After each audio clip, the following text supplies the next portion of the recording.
ഒരു വേശ്യാലയത്തിൽ വെച്ചാണ് ചീനു അവളെ കാണുന്നത്.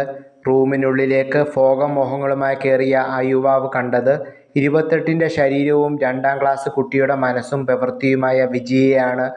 അൽഷിമേഴ്സ് രോഗം പിടിപെട്ട് ബാല്യത്തിലേക്ക് തൻ്റെ ഓർമ്മകൾ പോയി. കൊച്ചുകുട്ടിയെപ്പോലെ പെരുമാറുന്ന വിജി ചീനു എന്ന ശ്രീനിവാസിന് ആദ്യം അത്ഭുതവും പിന്നീട് അനുകമ്പയുമായി മാറി. വേശ്യാലയത്തിൽ അകപ്പെട്ട വിജിയെ അവൻ അവിടെ നിന്നും രക്ഷിച്ച് തൻ്റെ വീട്ടിലെത്തി പരിപാലിക്കുന്നു, സ്നേഹിക്കുന്നു, ഒരു കൊച്ചുകുട്ടിയെപ്പോലെ. എന്നാൽ ഒടുവിൽ ഓർമ്മകൾ തിരിച്ചു കിട്ടുമ്പോൾ അവൾ അവനെ മറക്കുന്നു, മാതാപിതാക്കൾക്കൊപ്പം പോകുന്നു. ചിത്രം അവസാനിക്കുന്നു. തമിഴ് സിനിമാ ചരിത്രത്തിലെ തന്നെ ഏറ്റവും ദാരുണ ക്ലൈമാക്സ് സമ്മാനിച്ച ബാലു മഹേന്ദ്ര കമലഹാസൻ ടീമിൻ്റെ 1982 പുറത്തിറങ്ങിയ മൂന്നാം പിറൈ എന്ന ചിത്രത്തെക്കുറിച്ചാണ് പറഞ്ഞു വരുന്നത്.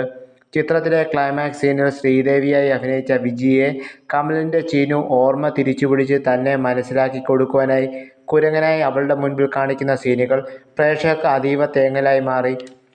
ചിത്രം ആ ട്രാജഡി സീനിൽ ചീനുവിൻ്റെ കരച്ചിലോടെ തീരുന്നുവെങ്കിലും ആ ട്രോമയിൽ നിന്നും പ്രേക്ഷകർ മുക്തരാകുന്നില്ല. ആദ്യമായി തമിഴ്നാട്ടിലെ തിയേറ്ററിലെ ഉടമകൾ ആ ദൃശ്യത്തിന് സാക്ഷ്യം വഹിച്ചു. അത് ഇതായിരുന്നു. സിനിമ തീർന്നിട്ടും 1 മണിക്കൂറിനോടടുത്ത് പ്രേക്ഷകർ സീറ്റിൽ തന്നെ ഇരിക്കുക, സിനിമയാണ് നടന്നത് എന്നുള്ള വിചാരം വിട്ട്. കമലഹാസൻ്റെ ക്ലൈമാക്സിലെ പെർഫോമൻസ് കണ്ട് ഞെട്ടലും വേദനയും മാറാതെ ചിത്രം വമ്പൻ ഹിറ്റായി മാറി. ശ്രീദേവി കമൽ കൂട്ടുകെട്ടിലെ വമ്പൻ ഹിറ്റ്.